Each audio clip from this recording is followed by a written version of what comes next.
Assalamualaikum warahmatullahi wabarakatuh. Jumpa lagi dengan channel kebanggaan kita, Yanto Tambir. Kali ini kami akan berbagi tentang aplikasi rapor kurikulum merdeka. Langsung saja kita perkenalkan aplikasinya.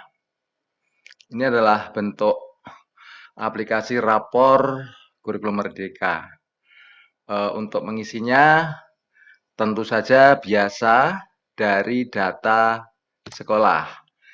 Data sekolah kita isi, kemudian ada yang diisi dengan pilihan, yaitu mulai dari kelas. Nah, kelas di sini milih, di sini isinya. Kemudian fase, juga pilihan. Dan semester. Nah, ini semester juga milih. Ini adalah data sekolah. Kemudian kita berlanjut ke data siswa. Kita input data siswa kita di sini. Setelah data siswa kita input, kita selanjutnya kita input juga daftar mapel. Mapel-mapel yang diajarkan di kelas kita tulis di sini. Kemudian daftar eskul. Eskul apa saja yang diajarkan di sekolah kita input di sini. Kemudian mutasi tidak perlu, nilai ekskul. Nah, ekskul ini ada dua versi, ada yang menilainya dengan huruf A, huruf B, C, D. Ada juga yang dengan deskripsi singkat. Setelah ekskul, kita input TP atau tujuan pembelajaran. Nah, TP ini dari PADB kita input mulai dari agama Islam, kita tulis TP-nya, agama Katolik, kita tulis TP-nya, agama Kristen, dan semua kita input agama-agama yang ada di kelas kita. Kalau kelas kita nggak ada yang beragama Hindu, maka TP agama Hindu tidak perlu diinput. Kemudian kita input TP juga pendidikan Pancasila. Tuliskan di sini TP-nya dan semua mapel. Setelah input TP, kita langsung ke materi. Di sini kita input lingkup materi atau materi pokok aja. Jadi dari pendidikan agama juga, agama Islam, materinya ada berapa di kelas kita input di sini. Agama Katolik juga seperti itu. Kalau di kelas kita nggak ada yang beragama Kristen, berarti materi agama Kristen tidak perlu diinput di sini. Kemudian materi dari pendidikan Pancasila kita input juga di sini sampai semua mapel yang ada di kelas kita.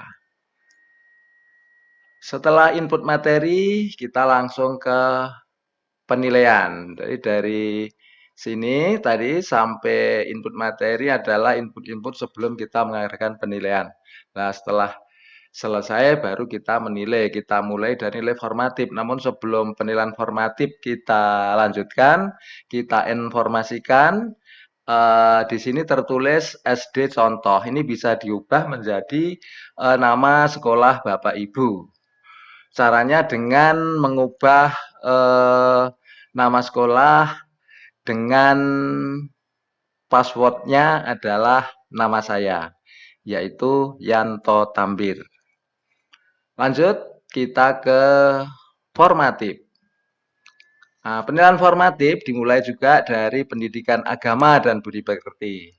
Agama Islam, siswa kita yang beragama Islam, kita nilai di sini. Kemudian siswa kita yang beragama Katolik, siswa kita yang beragama Katolik adalah nomor 4. Berarti nomor 4 saja yang kita nilai di sini.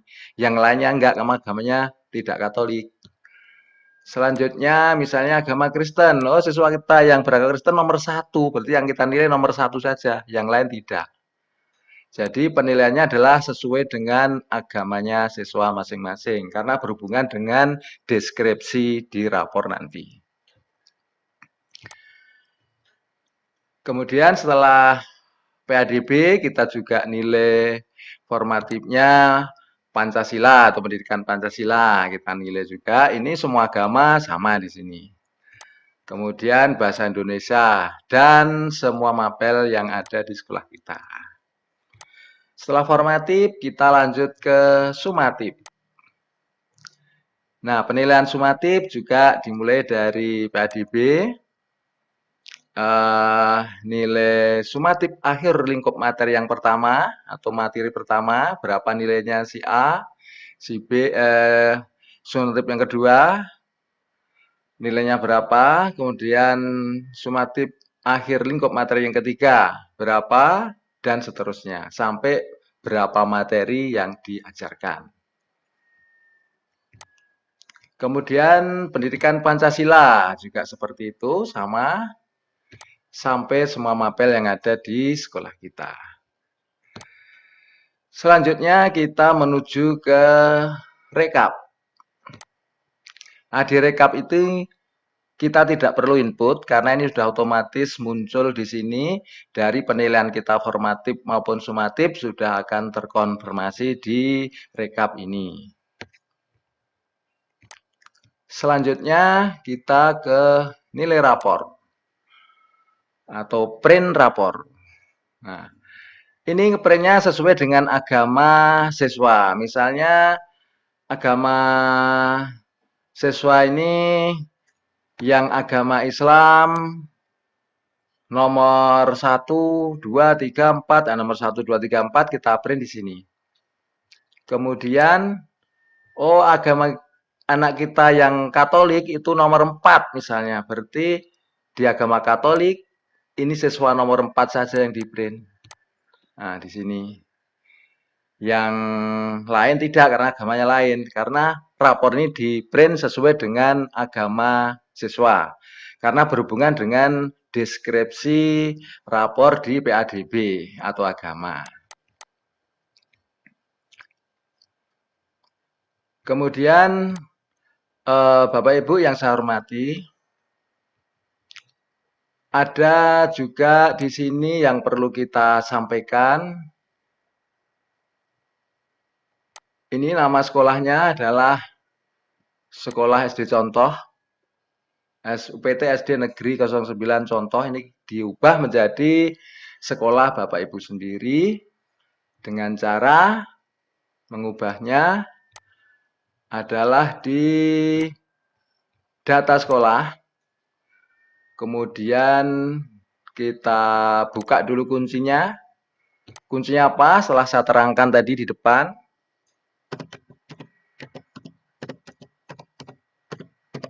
Kemudian kita klik. Kemudian klik di sini.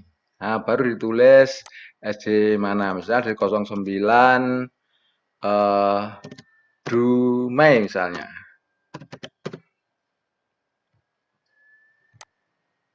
Kemudian kita lihat. Nah, sudah terkonfirmasi di sini UPT SD Negeri 09 Dumai. Kemudian kalau kita lihat rapornya juga harus sudah berubah. Nah, UPT SD Negeri 09 Dumai sudah berubah semua, dirubah di tempat yang tadi. Kemudian Bapak Ibu yang saya hormati, ada juga yang perlu saya sampaikan. Di semester 2, khusus di semester 2, ini karena dipakai semester 1, juga bisa dipakai aplikasi ini untuk semester 2. Dan bisa juga dipakai untuk semua kelas. Jadi untuk semester 2, kita tulis di sini, naik kelas atau tidak naik kelas. Cara nulisnya gimana? Cara nulisnya adalah di rekap. Nah, di sini anak nomor 1 misalnya naik kelas. Kita lihat di rapornya tadi. Nah, sudah tertulis naik kelas di sini. Kemudian di atas kita munculkan deskripsinya dengan klik di sini, kemudian pilih yang ada tulisannya. Nah, sehingga Sudah tertulis itu berdasarkan KKTP dan seterusnya dinyatakan naik kelas. Bapak Ibu yang saya hormati, ini sekilas penjelasan tentang penggunaan aplikasi Rapor Kurikulum Merdeka. Jika ada Bapak Ibu yang berkenan untuk menggunakan aplikasi ini, silahkan saja di-download di link yang sudah kami siapkan di kolom deskripsi. Terima kasih. Saya akhiri. Wabillahi taufiq hidayah. Assalamualaikum warahmatullahi wabarakatuh.